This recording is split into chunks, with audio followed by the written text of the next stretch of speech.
എന്റെ അടുത്ത് വീഡിയോ എടുക്കണം എന്നുള്ളവളാണെങ്കിൽ എന്ത് ചെയ്യുന്നറിയാം, അവിടെ ഇരിക്കും. ആ സിറ്റ് ഔട്ടിൽ ഇരുന്നിട്ട് ഞാൻ വരുന്നത് എടുക്കുമായിരുന്നു. നീ എന്തൊരു പണി ഇവിടെ? ഞാൻ നിന്റെ അടുത്ത് പറഞ്ഞില്ലേ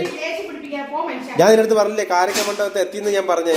കാരക്ക മണ്ഡപത്തെ എത്തിയവർക്ക് പിന്നെ അവിടുന്ന് ഗൈസ് ഇത് ശരിയാവൂല കേട്ടോ. ഇത് ശരിയായി പോകുമെന്ന് തോന്നുന്നില്ല. നമ്മള് ഈ സംഭവം ഞാൻ ആദ്യമേ പറഞ്ഞാണ് അവിടെ ഇരിക്കാൻ വേണ്ടിട്ട്. അടിച്ചു പിരിക്കുന്നു. എനിക്ക് വേണ്ട നിന്റെ ആഹാരം ചോറും. എന്റെ വൈഫ് ഉണ്ടാക്കിയ ചായയാണ് കേട്ടോ.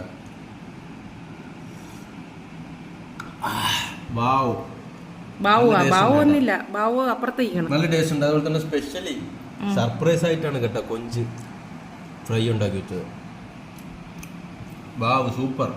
നമ്മൾ ഏത് ഹോട്ടലിൽ പോയി കഴിച്ചാലും നമുക്ക് ഈ ഒരു ടേസ്റ്റ് കിട്ടത്തില്ല കേട്ടോ. അതങ്ങനെ തന്നെ വീട്ടിൽ വെക്കുന്ന ടേസ്റ്റ് അത് വേറെ. പ്രത്യേകിച്ച് ഭാര്യ ഉണ്ടാക്കി തരുമ്പോൾ അതിന് പ്രത്യേക ടേസ്റ്റ്. ഭാര്യ അമ്മയൊക്കെ ഉണ്ടാക്കി തരുമ്പോൾ ഇതിന്ന് ടേസ്റ്റ് കൂടുതലല്ലേ.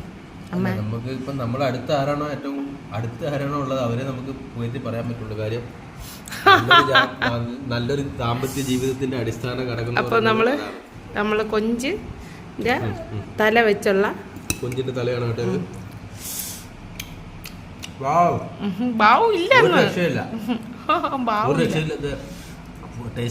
അയ്യോ തിന്നിറക്കിയത് ചവച്ച് തുപ്പി ഇറക്ക് തുപ്പിക്കള.